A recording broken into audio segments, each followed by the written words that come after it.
Om Sadashiva Samarambam Shankaracharya Madhyamam Asmadacharya Paryantam Vande Guru Paramparam Ishvaro Guratmeti Murti Veda Vibhagine Pyomabda Vyapta Dehaya Dakshinamurtaye Namaha Tava Vedanta Svedanta Gocharam Tamagocharam Govindam Paramanantam Sat Guru Pranatosh Maham Om Shanti Shanti Shanti Om. Namaste. Welcome to our Vivekachudamani. We begin from the verse 53. The vijnanamaya kosha illumines objects because it reflects awareness. It is a modified form of ignorance that functions as an organ of knowledge and action and thinks the body and the sense organs is the I. Okay. And thinks that the sense organs, the body and the sense organ is the I, is the true I, is the real I. So the vijnanamaya kosha is the intellect. So in this Vedantic text, vijnanamaya kosha or the intellect is present as the ego as well. Okay, our sense of ownership, doership, is all around this intellectual faculty in which consciousness shines as the primary thought I am. Okay, so this I thought occurs in that what we call the intellectual faculty of our subtle body. So this reflection of consciousness in the subtle body produce what? Produce vijnanamaya kosha, which is the I, the intellect that takes possession of this notion that I am the self. But the verse says that it is just a reflection of the self. Of course, there is a connection between this intellect and the self. That's why the Vivekachudamani begins with the declaration that Tatvanmasi, the intellect, is the self. But that has to be properly understood until it becomes a fact to the inquirer, right? So this I thought, this reflect consciousness, reflect awareness, is a modified form of ignorance. It's a modified form of ignorance that comes into existence through what? Through the sense organs. It functions as an organ of knowledge. This is very interesting because we have the 5 sense organs, and then we have the mind, which is the receptor, by which all those stimulus coming from the field, coming through these sense organs, they are just integrated in one experience, in one thought experience. So this thought experience is present to the intellect. The intellect is our high judge, a judge that decides, okay, what's going to be the best course of action here? No? So the intellect, being the decider, the determining factor, the discriminating, deciding factor, is a modification of ignorance, and this ignorance operates and functions through what? Through these 5 sense organs. And itself, the intellect, is sometimes referred to as the 6th organ. Why? Because this is the organ that coordinates and integrates all these sense experience, these sense perceptions into one cognitive experience. And then it has this cognitive experience, and then it decides. So no wonder it is the aspect of our existence as an individual jiva that assumes the throne as I am the king. You know, there are so many factors aligned. There are so many instruments or mediums involved until an experience is cognitively received in the intellect. But the intellect, being the I thought, it says the same. I got the experience. I got the determination. I decide and I do. So this is the ego, the sense of doership, this identity, I, the thinker, the thought, the doer of my actions, the owner of my karmas, and so on. Therefore, it is said to be a modified form of ignorance. So what is ignorance? So ignorance is just the absence of proper knowledge about certain facts.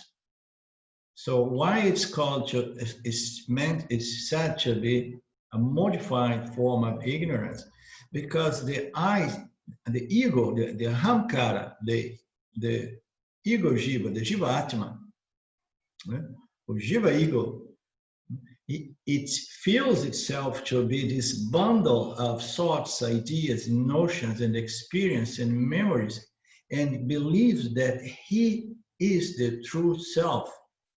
And he believes that this sense of existence depends on the physical body as well. He knows that my ego is something, you know, that is in here. Somehow people believe that the intellect is in the head. Now, the head and the rest of the body is within the subtle body, it's within the intellect. So it's no wonder that it just claims to be the king on the throne. I mean, there are all these factors, but I am the doer. So therefore, it is an ignorance. It is a lack of understanding that this phenomenon, first to begin with, it's not really real. And there are many functions, several factors, you know, several agencies or several transits until an object of the experience come into my perception, and then it comes all the way to the intellect after going through the mind, and the mind is going to doubt, question, and so on. So the intellect is that aspect that somehow, how you say, address itself as the self, not taking consideration that it's just one among so many factors that brings about an experience, you know, the experience and the cognition of the experience and the decision on how to respond to that stimulant. So therefore, it says that it is a modified form of ignorance, and it's a modified form of ignorance as well from the angle of Maya. So Maya is the greatest magician, the greatest trickist, and it utilizes these two energies to bring about the universe, and within the universe, the jivas evolve, develops a certain intelligence, and with this sophisticated intellect. And then within these jivas, we have the agency, the agent or the experience entity that can know its field of actions, you know, and experience its field of action. But in order for Maya to do this, it needs to operate with two energies. One of them is Vikshipa. Vikshipa is going to project the world and the Jiva. Yeah? It's going to project Shwara, Jiva, and Jagat, the world. So the Jiva appears, and this is a product of Maya, you know, this projection. Maya is turning non-duality, the self, into plurality, into duality, this fundamental duality between the Jiva Atma and all other objects. So Maya does this first ignorance. And in the same time, it does bring about this other energy called Avarana, and Avarana is going to conceal, veil from the intellect, the understanding you know, that this is just a projection. This is just an appearance. This is just a superimposition. It's all happening in my conscious mind. It's happening through my intellect, and it's happening in my consciousness. You understand? So Maya being said to be ignorance because it somehow it brings about duality on something that is the only reality, which is non-dual consciousness. So it projects this, and at the same time it veils from the jiva, any possibility to understand what is really going on.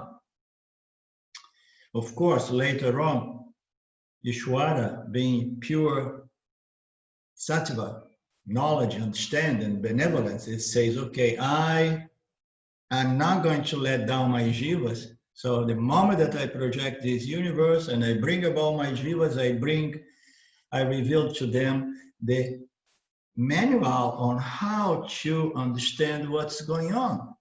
So the Vedas is the manual that comes with the manifestation of the universe. The creation comes with this revelation so that the jivas can grow, to come to those levels of experience or knowledge, to begin questioning its own existence and the reality of the world.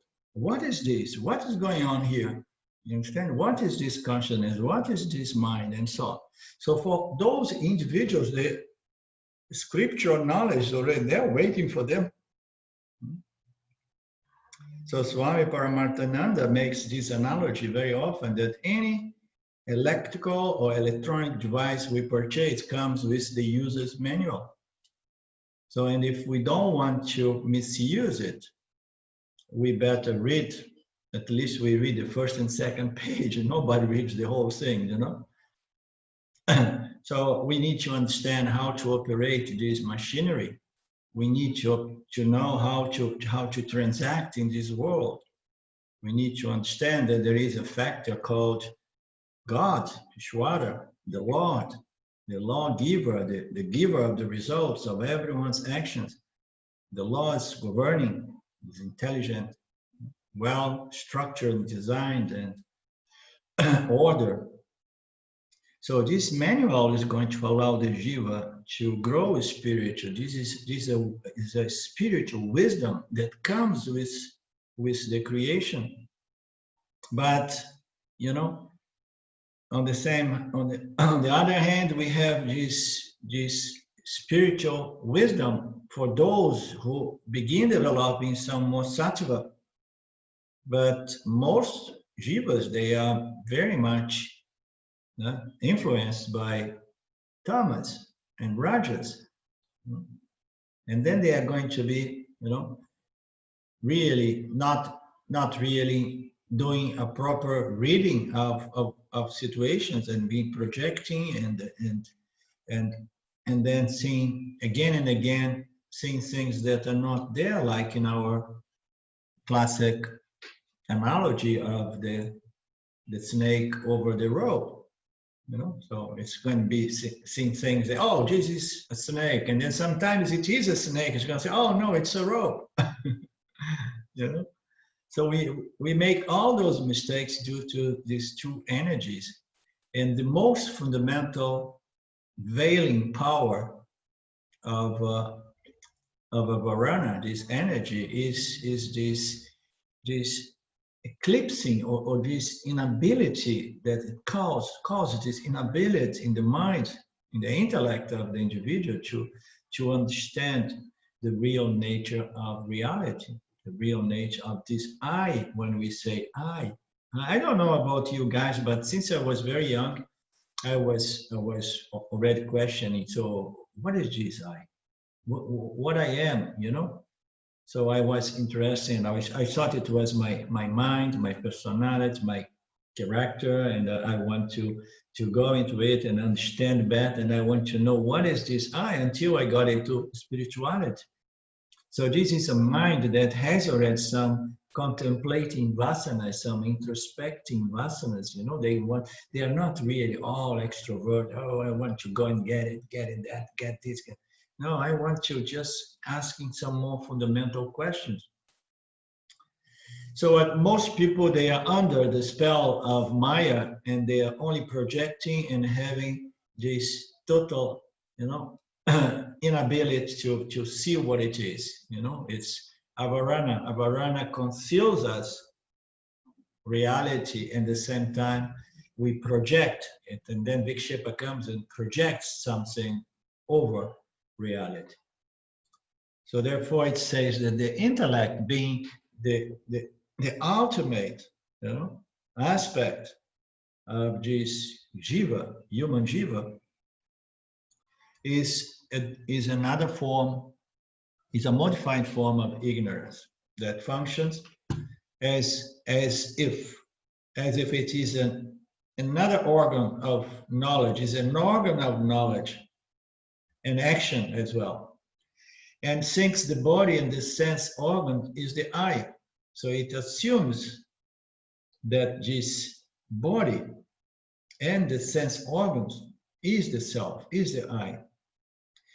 Thinks the body and the sense organs is the I. And it functions as an organ of knowledge and action. So we know and we respond. We know and we act. We know, we determine, and we act. So this is the ego, the jiva. Ahamkara, the jiva, ego.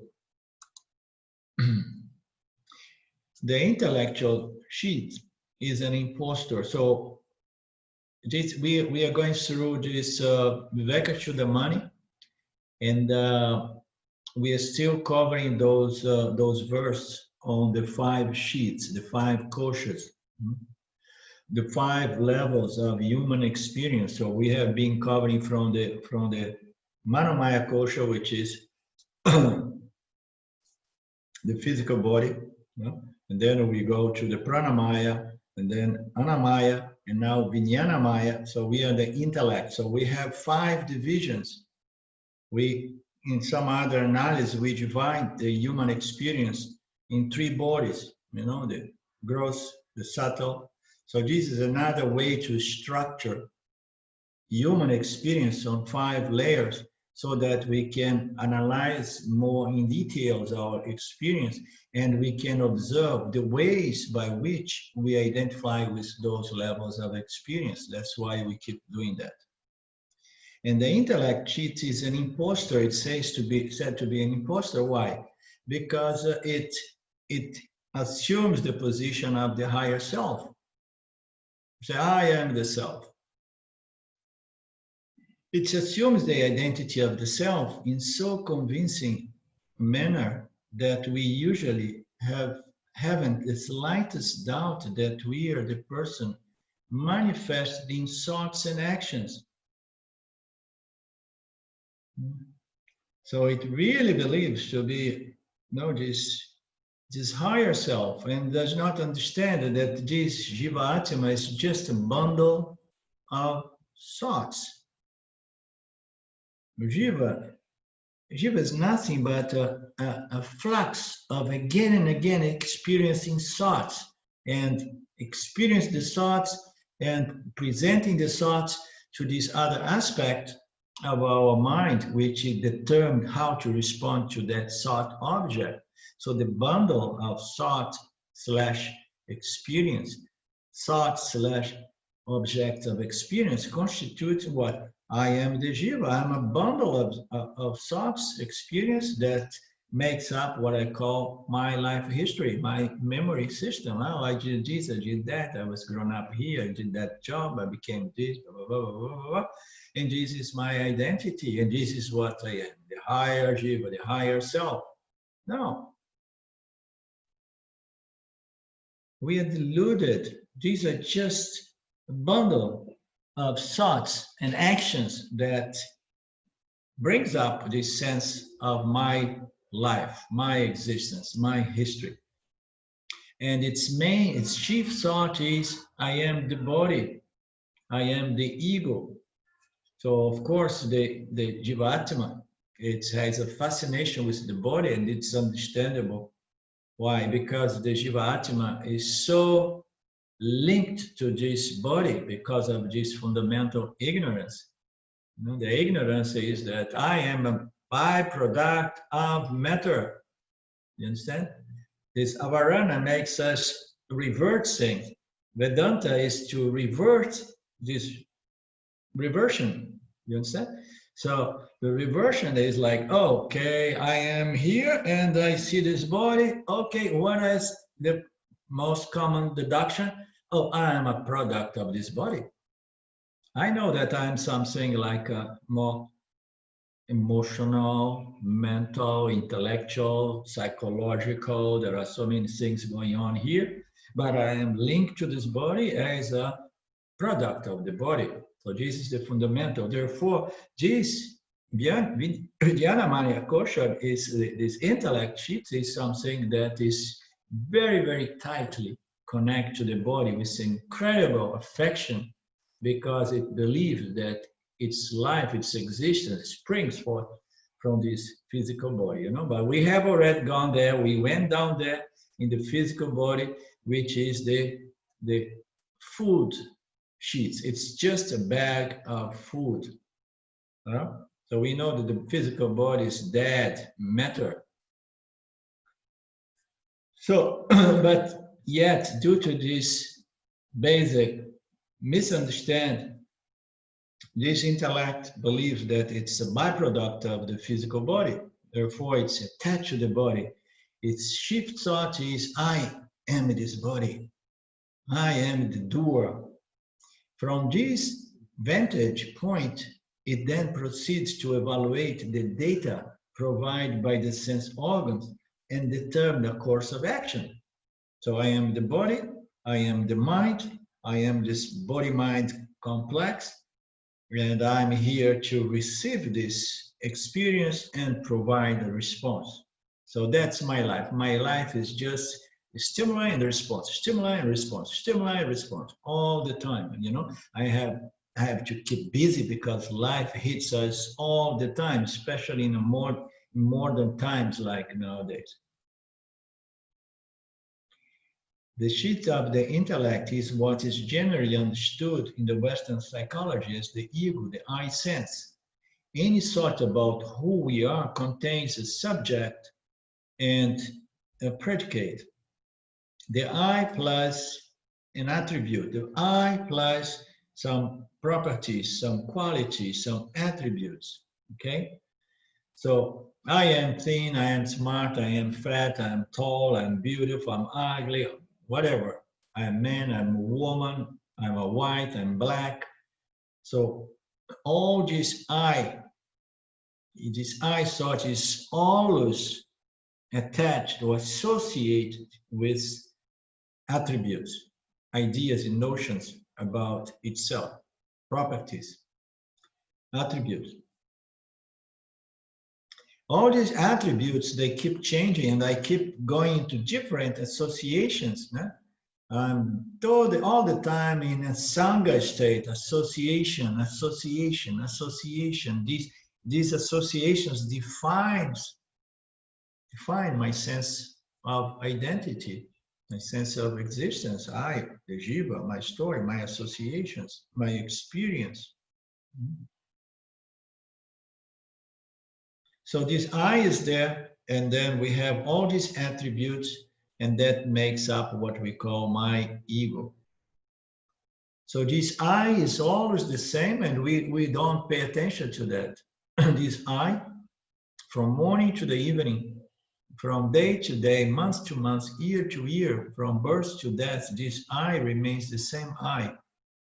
The I, what is this I? Is limitless consciousness shining on the intellect of this agent called the Jiva.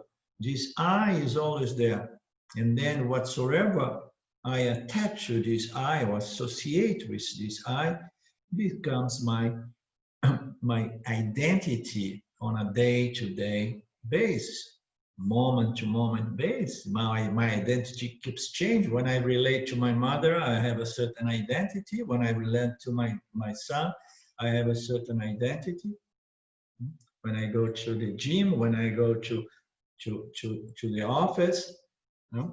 So we have all these different associations that keeps molding our sense of identity. But this I, this fundamental I, is the same. And it's the same not only in the same person, the same jiva, but in all human beings, there is only this I, which is nothing but the reflection of limitless consciousness in an intellect, in this reflector called the human intellect. It produces this I thought.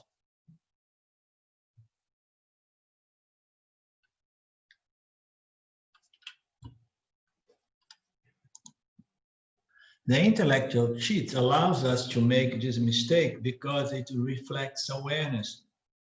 So what it means to say, it's this intellect, it is bound to produce this confusion, this misappropriation, or misidentification. Why? Because it reflects this consciousness so beautifully, so beautifully.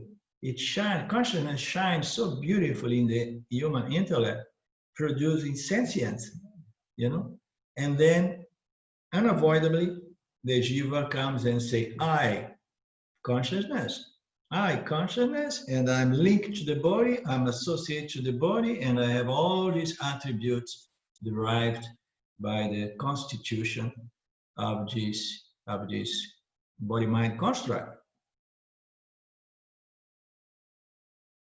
Therefore, the intellectual cheat allows us to make this mistake because it reflects consciousness, and we come to believe in the reflection as real. You see, we believe that this reflection, this mind, okay, this intellect, we believe that it's real. And we miss what? We miss the fundamental nature of this reflection.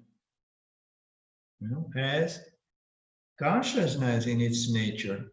I am reflected consciousness, but in my nature, I'm no other than consciousness. So it's just a question on where I'm going to base my identity.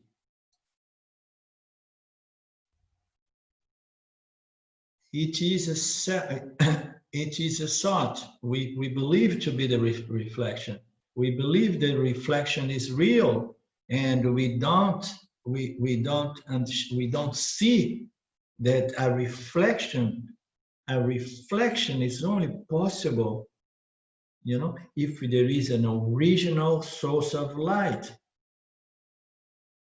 Understand? It's so easy to trace the reflection base back to its source of light.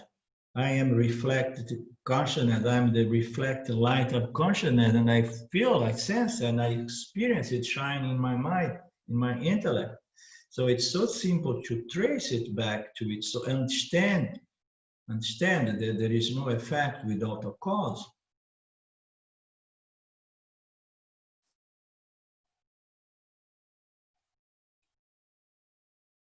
It believes the reflection as real, and it is a thought we were to mistake. It is a thought we were to mistake the face in the mirror for our real face.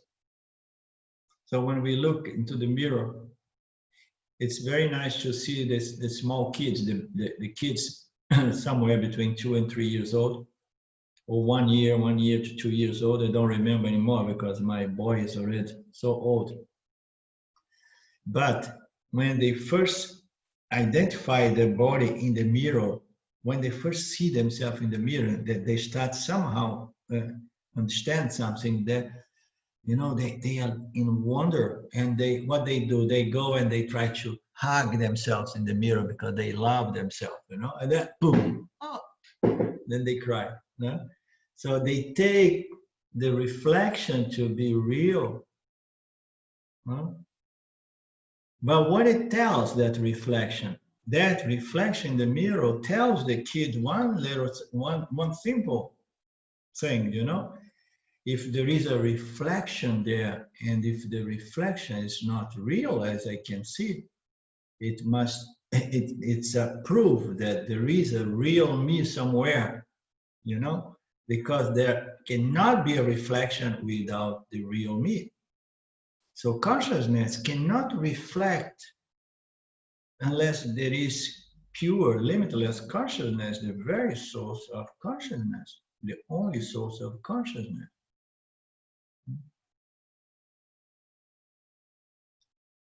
But the verse tells us that this sheet is a modification of ignorance for all the reasons we have covered, plus the fact that the subtle body, this mirror-like apparatus, is made out of inert matter. So the subtle body is inert. The subtle body has no life in itself, but it appears to give animation, gives light to the intellect, to the jiva. Okay, I'm changing a little bit this commentary because I like to present the jiva not as the subtle body. I like to present the intellect not as the subtle body. You understand? The subtle body is just a reflector. Subtle body is made out of inert matter, but the jiva is something else. That's why the jiva can claim its identity as consciousness, because it is reflect consciousness, and by nature, reflect consciousness is equal to original consciousness. It's very simple. That's the only way Jiva Atma can claim its identity as Paramatma. Aham Brahmasmi. Okay?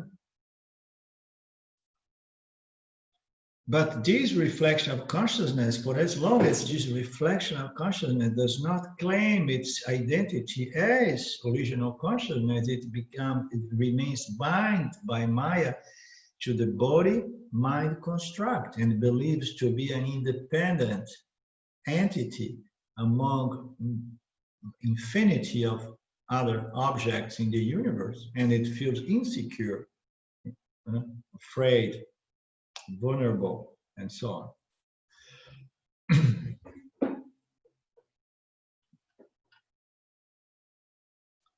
Yet, when awareness shines on the intellect, we think the intellect shines by its own light. So this is a common mistake. Most people never even question this assumption, you know? Most people live under this assumption that I have my own light. I have my consciousness.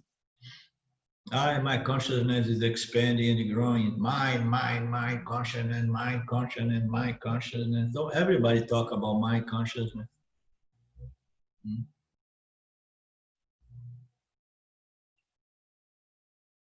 So it's not our consciousness.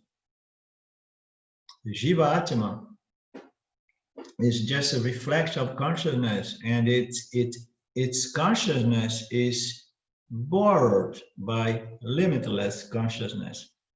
For it is the consciousness of Brahman which reflects in the subtle body of this agent called the Jiva to produce this beautiful shining creature which is by nature equal to original consciousness. But as long as it believes that it's just the body, the three bodies, or even if it believes that it's the reflection, and if it does not understand that the nature of reflection is the same as the nature of the original consciousness, it remains still bound to the body, to the mind that reflects this phenomenon called Jiva Atma.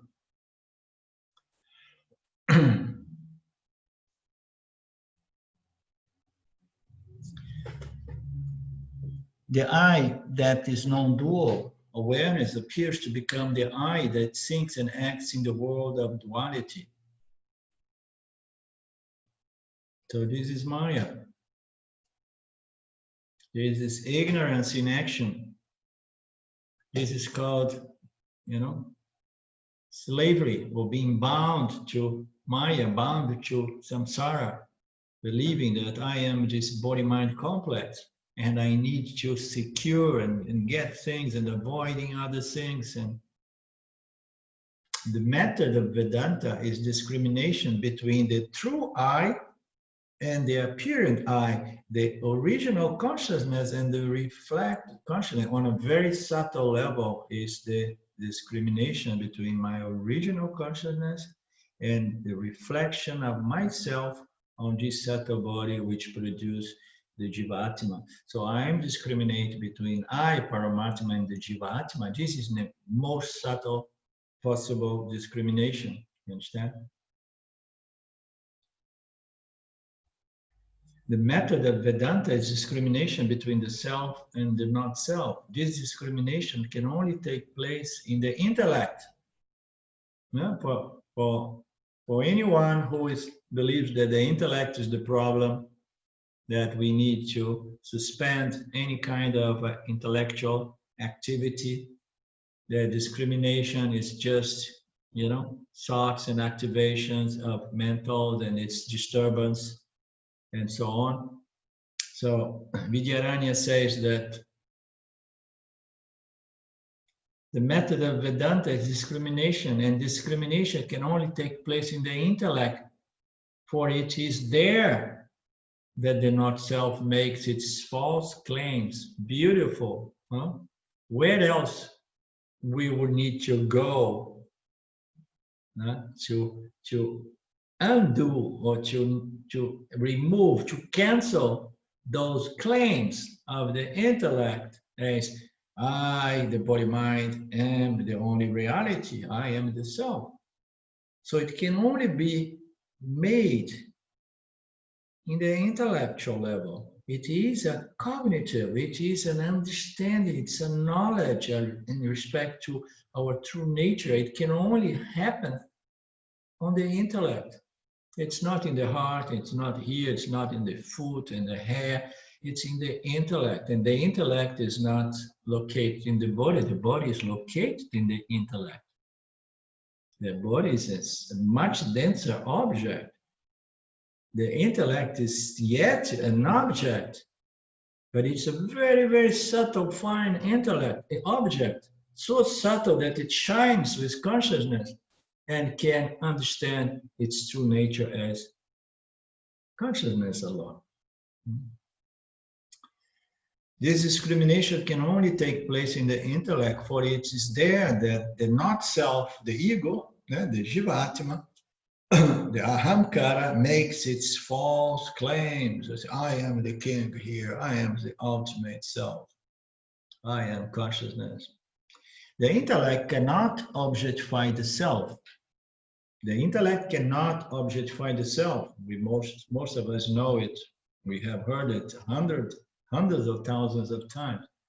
The self is not an object of knowledge, cannot be objectified by the intellect.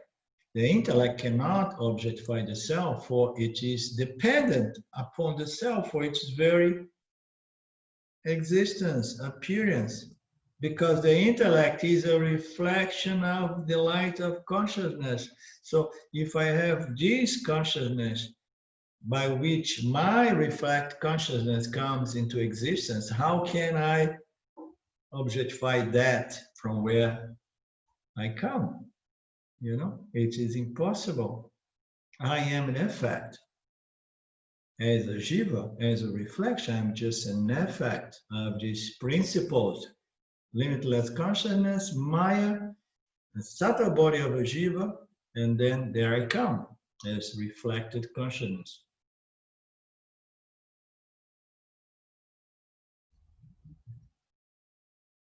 The intellect cannot objectify the self, for it is dependent upon the self for its very appearance.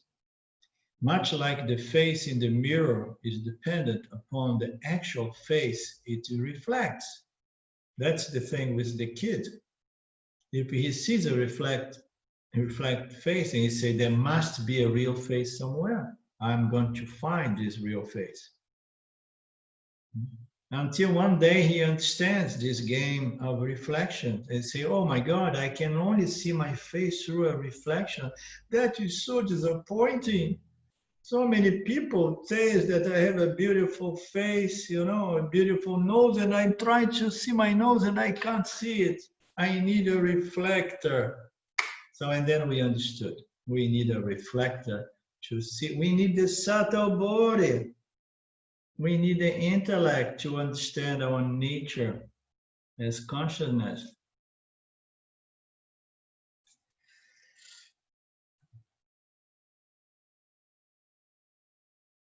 How this confusion between awareness and its reflection comes about is described in the next two verses. Okay, let's take a look. Verse 54 and 55. The nature of the vijnanamaya kosha cannot be determined because it is a modification of ignorance. It is the locus of the I sense and is the individual, the one who thinks, believes, it acts.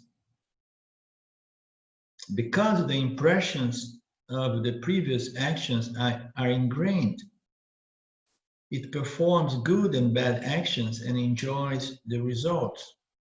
It moves through higher and lower realms.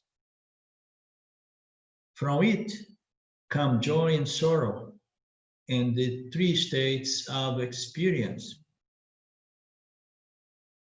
So what is the nature of this vijnanamaya kosha? It's so difficult to determine the nature of this intellect. You know? It is difficult to determine because it is a modification of Maya. It's a modification of ignorance. And what is ignorance? Ignorance, fundamentally, is the absence of knowledge. Understand? Ignorance is an absence of knowledge. So how can we say that, oh, I am ignorant about philosophy, for example? And then I ask us, okay, where is my ignorance and where has it begun? So ignorance is a negative thing. It's an absence of something. It's not the presence of something. In other words, ignorance is something that is, but it's not. It's not real. It's defined in a negative way by something that not knowing, you know, what it reminds us, deep sleep, if we want to go and use a good example. When we go into deep sleep, what we experience? Total not knowing, you know, this, and differentiate ocean, sea of Thomas. So there is no reflection, there is no duality, there is nothing there. So if there is nothing there, we're going to say like, okay, when this nothing thing began? No, it never began, because nothing is something that's defined as the absence of something that could define something. So this ignorance, this fundamental ignorance, is a modification of Maya. It's a modification of this basic energy, sattva. Sattva guna modifies into rajas and tamas and then brings about this avarana and vikshepa. And that is the condition of this intellect. And it's so subtle. It is in the subtle body. It's so subtle, and we can never really get a finger on it and say, so geez, this is its nature. Okay?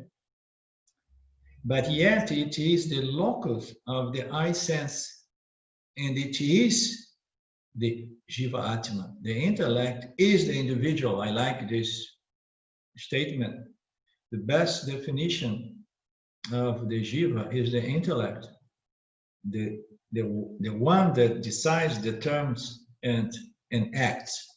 You know, it's what we call the I sense, the ego.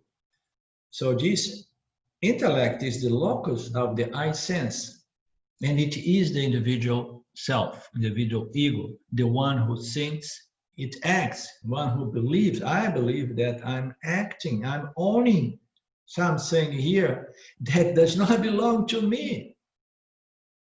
The whole system is producing. So beginning from Maya, produce the universe, produce this field, produce all these thoughts objects from moment to moment, and then I'm having this experience. And then I'm compelled to respond and act. And I'm just owning all this entire process that does not depend on me. And I'm saying, I am the one who's doing and thinking and acting and originating this and controlling that. And, you know, it's total delusion. So it's very difficult to determine its nature. It's the locus of the I sense. It is the ego. It's the one who believes that it acts. Because the impressions of previous actions are ingrained, vasanas, the impressions of previous actions are sitting there. It's ingrained. So these impressions, they compel the jiva to act, to do, unless he has a huge tamasic vasana that prevents him from doing any action. But it's, in most cases, we need to do certain things in any case, you know. So most people, they just do actions on different degrees, depending on one's nature in terms of the three energies. You know?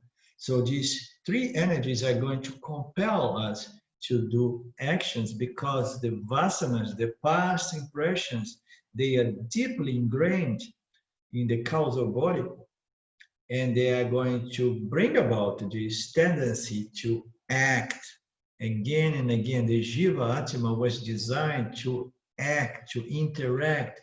It starts, it begins lose steam, and this natural tendency to act, to explore, to experience, to interact begins to diminishing only to the degree that the Jiva Atma develops spiritual maturity. And then he's going to be less compelled to be there acting and more compelled to analyze, contemplate, understand, question.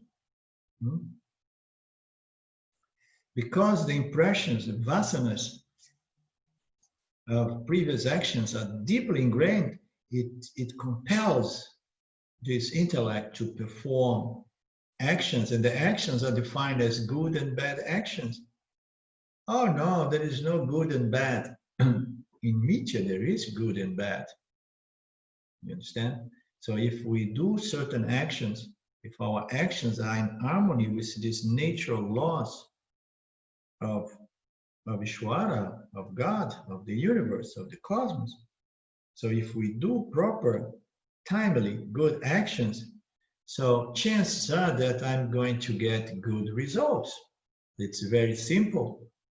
If I'm friendly to my neighbors are going to be friendly towards me. But if I am just a pain in the butt and I'm all the time pushing and provoking, and you know, so what I'm going to get back from my neighbors? I mean, the same. Either they are going to ignore me or they are just going to, you know, hit me back, right? So it performs these actions according to its nature, its vasanas. The vasanas are going to compel my response. They're going to condition my response.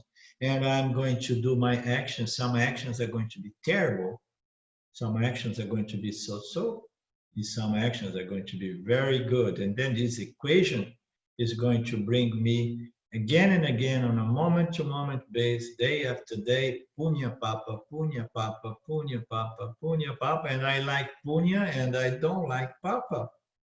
So the moment that I understand that I'm just reaping the results of my actions, and then what I need to do, I need to understand that my karma, my parabdha karma, my life circumstances connect to my actions, to my thoughts and actions. And then the jiva, wow, there is something here, I have connected these dots. And now I understood that my actions, my thoughts, words, and deeds, they determine my future. They determine my character, my personality, the way I experience the world. So, and I want to be an enjoyer because nobody does action for the sake of suffering. Every jiva wants to come back and get a bird and getting back into the game because it wants to enjoy. It wants to find somehow satisfaction, joy. It wants to feel complete, satisfied, full. So depending on my good and bad actions, I will enjoy or suffer the results of these actions. So this ego, this jiva atma, this ahamkara, the ego, it moves through higher and lower realms. So it moves through higher and lower realms. What it means? It means that this jiva is more than the physical body. The physical body remains put on the ground until one day comes, it goes under the ground. And we go 6 foot under, they say, no? We go under or we just burn the body, right? Otherwise, it remains on the ground, the jiva, the body, the physical body. But here it says that this intellect, it moves through higher and lower realms. So, wow, what is that about? I can float around. I can go into lower realms and come down. So this refers to this nature, kind of nature of the intellect, which is its ability to experience and feel, its interaction with the world, and it retains those impressions. So that's why we can enjoy beautiful realms even when we are not acting actually. When we go to sleep and we begin dreaming, we are moving through different realms. My intellect is still vibrating, and whatsoever is there, is going to be projecting my dream world. And I will be included in my dream world, and I'm going to be experienced. So if I have a lot of punya, working for me that night, I'm going to have what? I'm going to have good dreams. I'm going to go into one of these higher locus and experience, beautiful dreams and peace, and then sleep, and then beautiful dreams and loved dreams. So I'm enjoying a higher realm. And I'm not associated with my physical body. So the sleep, the dream state explains, it shows that we are not really dependent on the physical body. The physical body is the ground where we collect experience. But then once we have our experience, we can just travel and experience them. So these realms are our mental, emotional states, and we experience these mental, emotional states even during our awakening state. In the morning, something happens, I get upset, and then I drop on a lower realm, and I feel grumpy and irritable and so on, and I'm moody. And then comes something nice for somebody, tell something nice to me, a new thought comes into my mind, a new vasana gets operated, and then I change my mood, and when I see, I just move into a much nicer state, mental, emotional state. So we go through these realms, low and higher realms, also during our waking state. From this intellect come joy and sorrow, and it come the 3 states of experience. So from this intellect, the ego, the ahamkara, the one who owns, claims to be, I am the self, I am the doer, I'm the guy who is responsible for my thoughts, words, and actions, and the results of my action. I am responsible for everything. There is only me, me, me, me. Okay? So I'm going to own the results of my actions, and from this claiming myself to be the only or the main factor, disregarding all the other factors, I own my experience and I say, I, me, me, and I'm going to experience joy and sorrow. What are this joy and sorrow? They're the fruits of my actions, the bitter and sweet fruits of my actions. I'm going to have to deal with them. I wish I could only enjoy these nice, sweet fruits, but I'm dealing with both. And so it's the case with every human being. And what else am I going to experience? I'm going to experience also the three states. There's no way around it.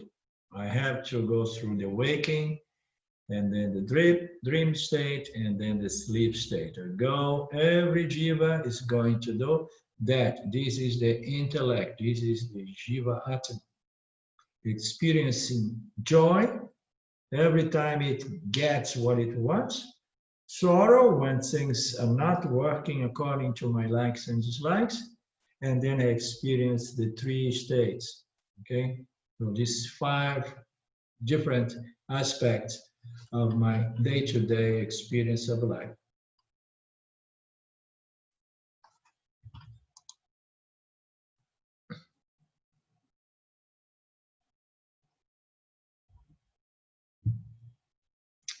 The intellect is the ego. It is the source of all problems, for it convinces us we are the body and leads us to perform actions in the hope of pleasing the body. So it says that the ego is the source of all our problems, because the ego claims its identity as the body and the mind and leads us to do actions to find completion, satisfaction. And we know, as Vedantins, we know that we will never accomplish fullness and satisfaction by the means of action. I mean, we may get some good punya on a regular basis by performing good actions, but it's impossible to live without of punya alone. Punya always brings some papa attached to it, unavoidably. But the intellect is the source of our problem because of this misownership, misidentification, claiming, I am the real thing, and I need to do actions to complete myself. I need to do actions to please this body-mind. Okay, but this intellect, this ego, is not only the source of our problems, but it is our finest piece of equipment which allows us to develop spiritual wisdom and moksha and gain moksha. So the intellect, it produces this huge problem, which is the human condition of being totally attached to the body mind and feel bound to all the objects of desires and and so on, and bound to the body and insecure. So the intellect does that, but the intellect also is there so that we can grow in wisdom until we understand our nature is that which does not need to go and run around day after day trying to complete myself, because my nature is purna, is consciousness. It's the source of our problems. The misery of the world arises from this false identification, of course. The fundamental problem of all human beings is this misidentification as the body-mind complex, with the body-mind complex as the body-mind complex. The body-mind complex is a nice way to put it, because it's not that I am the physical body or the mental body. I am a complexity. I am an organism constituted by these bodies. Actually, there are three bodies, the causal body as well, that produce this Jivatma, this intellect, this shining entity, that somehow, in order to come to existence, it forgets its true nature as original consciousness, the one that shines regardless of having any reflector or not having any reflector to bounce and shine. So the misery of the world arises from this false identification, which few people ever recognize. Very few people recognize. I mean, when we meet spiritual people out there, we have to be very careful, because if we tell this truth, this radical truth, like, oh, you are suffering. Oh, it's because you don't know that you are consciousness. Oh, you are suffering. It's because you believe to be the body-mind. So if you tell that to someone who is not really, refined spiritually, so this person may feel offended or angry at them, even, So what are you talking about? I am the body mind. I am my mind and my body. I am this one. This is it, man. So most people fail to recognize, very few people recognize that the fundamental problem is that this identification with the body mind, because this body mind is a limiting adjunct to consciousness, is an agent, is a medium, a vehicle, an instrument, and it's a limiting adjunct. So consciousness, I need to enjoy my limitless nature so that I can act through this limiting adjunct, knowing that my true nature is limitless. My true nature is asanga, is free of any association. The ego self, the ahamkara, is constituted by associations with all kinds of objects, but I remain asanga, free of any association. Vedanta exists solely for the sake of removing or canceling this false identification.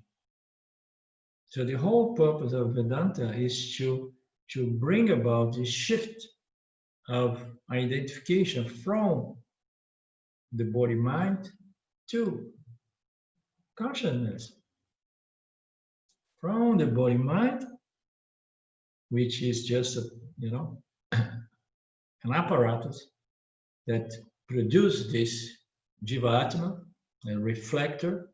So I'm attached to the body, I'm attached to the mind. Some people understand, no, I'm not the body-mind because it's inert matter, but I am the reflection. Okay, but I depend on the body-mind. No. You are not the reflection. You seem to be the reflection, but in truth, you are made of light and light of consciousness alone.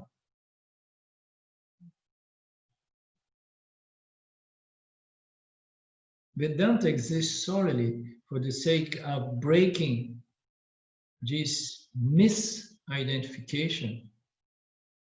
Vedanta is a means of knowledge that operates in this intellect, in this ego. Vedanta is there working on the ego. We can never deny the ego, the ahamkara. We can never deny the intellect, because we need this ego intellect, because it's there that we need to cancel those wrong notions. The wrong notions is in the intellect. We need to cancel it in the intellect, to free the intellect from any notion, any association, until the intellect realizes it is a socialness nature. It's free nature as consciousness.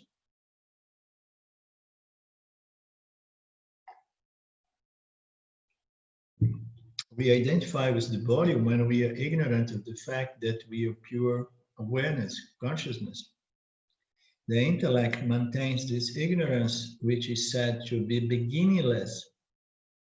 So why it says it's said to be beginningless? It says that Maya, Ishvara, or ignorance, this not knowing, not understanding, not apprehending the true nature of reality as non-duality, this notion, this belief that reality is plurality, is this multiplicity of names and forms, or shapes or ornaments of gold.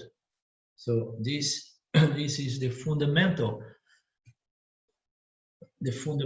ignorance, what I am.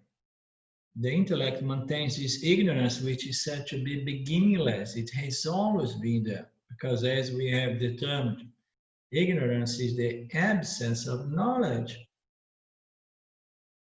So anything we do not know has been there forever until we know.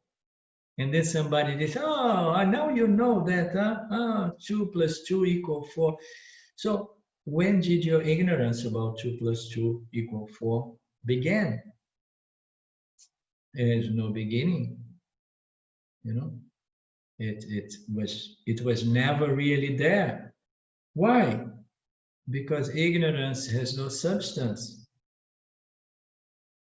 Ignorance is just the absence of knowing, knowledge, understanding.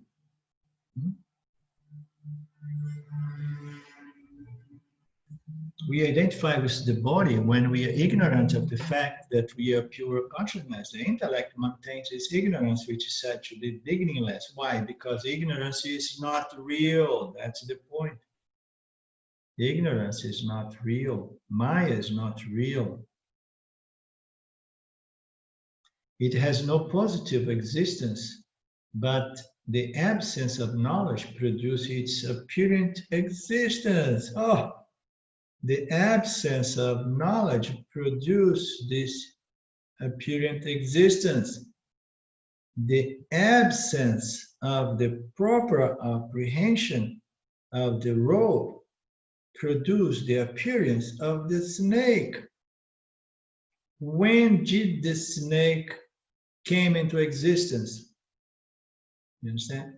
Or when my ignorance about the rope began, or what is the nature of this rope snake?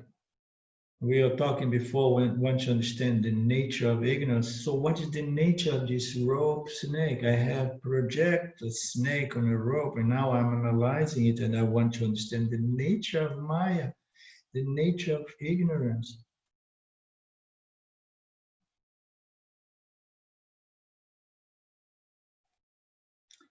It has no positive existence, but the absence of knowledge produces its apparent existence. Let us say, for instance, that I have no knowledge of calculus. When did my ignorance of calculus begin? It never began, for it's not something in itself, but a mere lack of knowledge. If I don't know anything, so what is the big deal? There is no problem. There is nothing really there. There's nothing real. In reality, it's just the absence of knowledge. It's like space in which there is no object. So there is space in the space, there is no object. When did the non-object in space begin? When did the non-object in space begin? When did this non-object appeared in space? There is space, there is no non-object. So, okay, let's determine here when this non-object has come into existence. When this non-object has come? No, there's no question. Because the non-object is just the absence of something, of an object. So is Maya. So is the Jivatma is just the absence of the proper apprehension of one's nature as Paramatma. So is the snake project in the rope. It's just the misapprehension of the rope produced the snake. When did the snake appear? When did the snake disappear? The snake appeared, but it did not appear because the snake was never real, but somehow it appeared to be real. Now, when is it going to disappear? When is the snake going to disappear? The snake was never real, but it was somehow appearing as real. It was affecting myself because I was perceiving the snake and I was really trembling with fear. Now, how am I going to remove the snake? This is the purpose of Vedanta. It's just to remove this ignorance, this superimposition on that which is the only reality, our conscious existence, so that we can see ourselves and see everything as consciousness, existence of the nature of Ananta, limitlessness.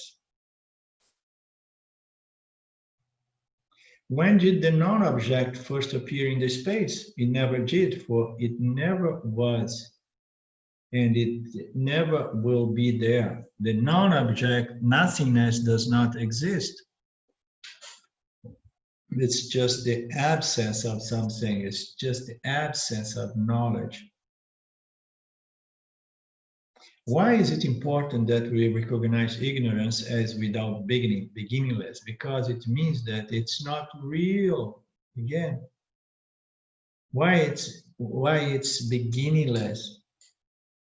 So just imagine something that has no beginning. When we think in terms of beginning, you like to say, okay, and then there is time.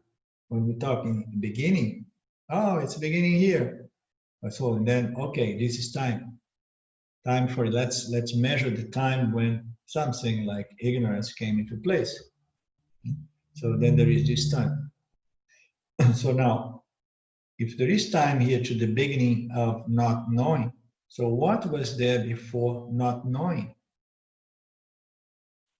So if we want to establish a time measure for not knowing, we need to have time before not knowing.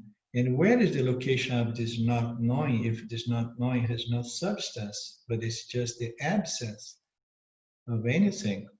In this case, the absence of knowledge against the ignorance. Why it's important to recognize that everything, Nitya, is beginningless. The creation is beginningless because it's the only way to understand the creation is to understand that it's not real. If we say that creation, this projection of Maya began on a certain point in time, if it began, and then we are giving reality to it, it begins here, and then it continues and continues and continues. But the scriptures say no, Mithya is beginningless, Maya is beginningless, this ignorance is beginningless. It has always existed. And why? Because it's not real. If it was real, it would have had a beginning, a cause and a beginning, and then we could determine and so on. Understand? But no, we know that this creation is just a superimposition projection which is not real. Otherwise, we run in an impossible kind of discussion about when has it all began, when God has created the universe. And the scriptures say, no, never create the universe. Universe, if you want to see the universe as something substantial, and then we say that the universe is always there. But how is it to be there without having a beginning? No, it's always there. Sometimes it's manifest, some other times it's unmanifest, when it's manifests, there is potential, a seed. The same way every and any big tree begins with a small little seed. Right? So we know that there was a seed, and therefore now we have a huge tree. So the universe exists as a potential, as a seed. So it's either in its macrocosmic formation, so to speak, you know, or it is manifest as the universe. So the universe, the creation is always there. It has no beginning. So if it has no beginning, and if it's always there, if we would say that it has beginning, and then we would have to say, okay, and then if it has beginning, I want to know how it came into place and where we got the raw material to project the universe, because now we have a date, we have a certain, you know, a certain substantiality to this universe. It's real. And what are the implications? Now this universe is real, and we have the other principle that is consciousness, that is real. So now we have duality. Matter is real and consciousness is real. You understand? And that would take us in even more subtle philosophical questions that have no resolution, no solution.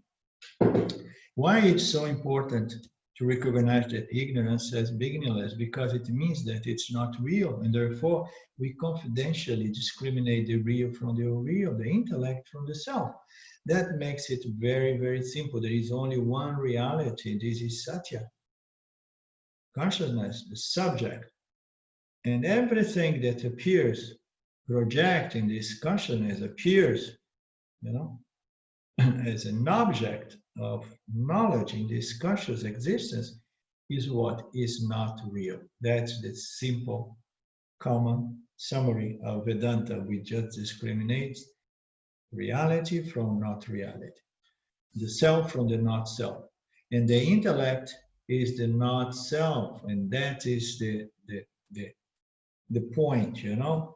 We are here to reject reality to the intellect and remain as consciousness, that which shines to produce the intellect, reflects to produce the intellect. It should be remembered that the descriptions of the various sheets, koshas, are not details provided about real objects or conditions. They are rather a map of Maya, much on the order of the map of Never Never Land in Peter Pan. But as long as we are dreaming in Never Never Land, it's useful to have a map. So what does that mean? It means that when we are in Mithya, we are in the land of Never Never, the land of Peter Pan. Okay, it's just an illusion. But once we are there and we are suffering this illusory kind of order or perceptive order of experience of reality, when we are there, we need to find a way there. We need to have a map. We need to have a means that can awaken us, moving us or remove us from this never, never land of Peter Pan. As long as we are laboring under the illusion that we are the body and the mind, it's useful to know how we arrived at such a false notion and how we can escape it. How can we come out of this samsara that we believe so firmly to be reality? You know?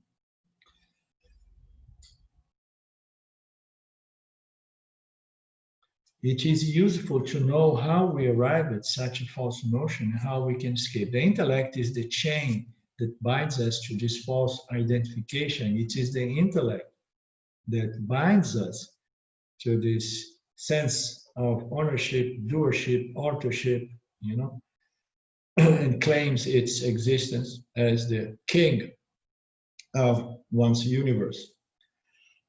As long as we're laboring under the illusion that we're the body, it's useful. It's also The intellect is the chain that binds us to false identification. It's also the key that can unlock the chain. The verse tells us that the intellect is the jiva, jivatma, the individual, and the individual is distinguished from other individuals by the character of his particular body-mind. So the individual is just a configuration of attributes. These attributes, they are just a byproduct of karma, you know.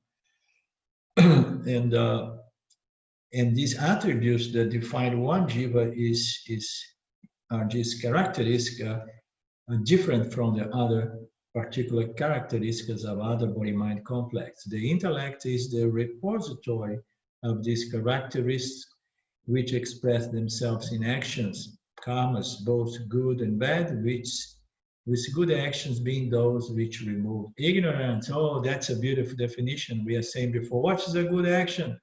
Good actions are actions that align with Dharma. So now there is an even more elevated kind of definition of a good action. Good actions is the one that removes ignorance, removes self-ignorance again and again.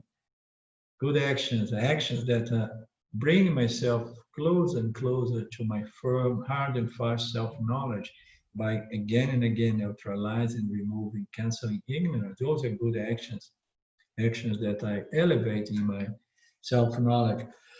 Good actions being those which remove ignorance, and bad actions those which foster ignorance. So we know this game very well. We know when we are doing things or engaging thoughts and so on that are binding us more and more, you know, into those vasanas that holds us firmly and tightly to samsara. And we know those actions, those activities, those contemplations that are going to free us from this sense of limitation and inadequacy and so on. Although the intellect identifies itself with the body, we are told that it does not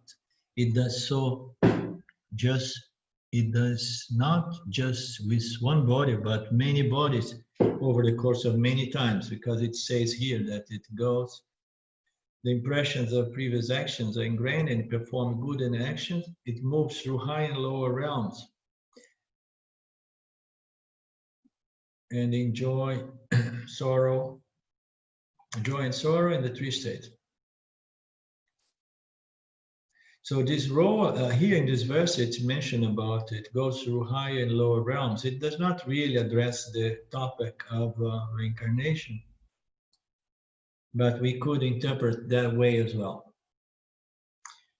We could interpret that one life after life, we can go, you know, on different realms. You know, where now we are more elevated, so we enjoy a better incarnation, a better life circumstance, and so on.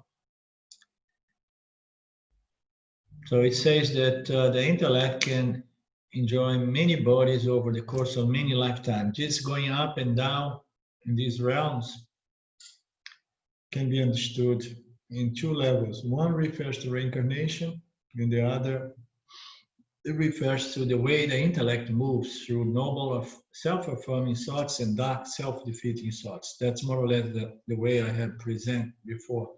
These levels, these realms, they are just our mental, emotional condition. What kind of thoughts we are engaging, what kinds of objects and people and place we are associating with. So we're going to have these different mental, emotional conditions that are going to, some of them are going to provide us with further and further mental refinement and purification. Some others are going to make our mind more and more dense and tamasek and so on.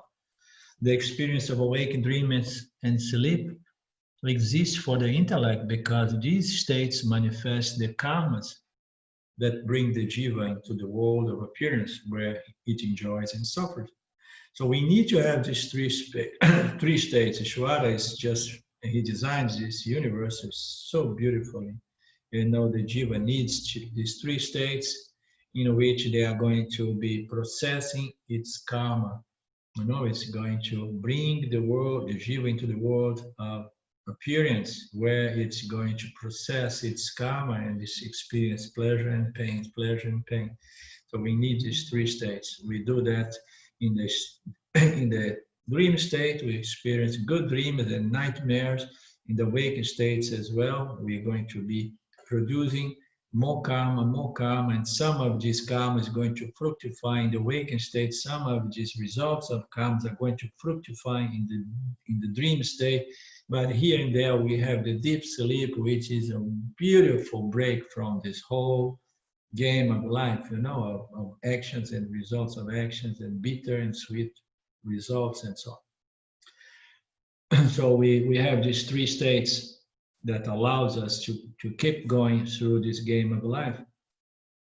It perpetuates the mad chase that keeps us running round and round on the wheel of samsara, getting nowhere fast. When we realize that the intellect is but a reflection of consciousness, and when we realize that the wheel of samsara is merely a concept, in it, the wheel comes to a stop, and we are free, as we always have been.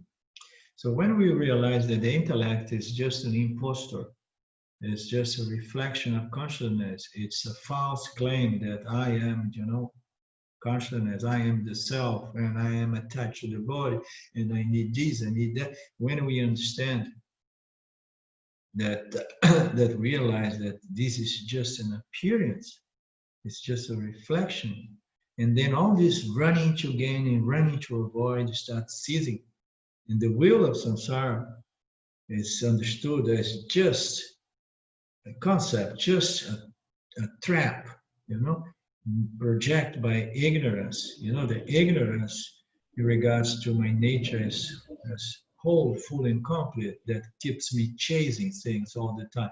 At that point, this wheel of samsara comes, slows down, slows down, slows down. As I develop more and more my contemplative mind, and then when I see I'm no longer bound to this wheel of actions, results of action, vasanas, desires, fears, words, deeds, and then results of these actions, this cycle, this self-reinforcing will, you know. So once I develop a contemplative mind, I understand the nature of samsara, the samsara wheel slows down, it comes to a stop, and we are free. When we are free, we are free, even and in spite of samsara. But somehow we need to understand, and we need to understand that this samsara is a psychological condition. Samsara is the world of objects that appear to be real. And the world of objects remains there, but it no longer binds the yoni, because the yoni understood that nothing can really fulfill me, because my nature is freedom and fulfillment, you know, completion. Therefore, I can enjoy samsara, or I can be indifferent to samsara, but samsara does not affect the experience, does not modify what we are as consciousness. That's the point.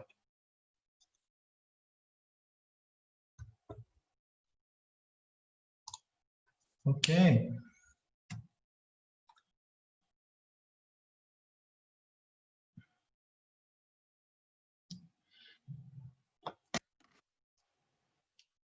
So it was a small group today. We meet again next Thursday. Thank you very much. That was a lot. Yeah, it was a bit intense today, huh? Om Purnamada Purnamidam Purnamidam Madashate Purnasya Purnamadaya Purnameva Vashishate. Om Shanti Shanti Shanti. Thank you. Pleasure again. See you next Thursday. Much love. Thank you. Thanks, Dalinda. You too. Thank you. Thank you. Bye-bye. Bye. Bye now.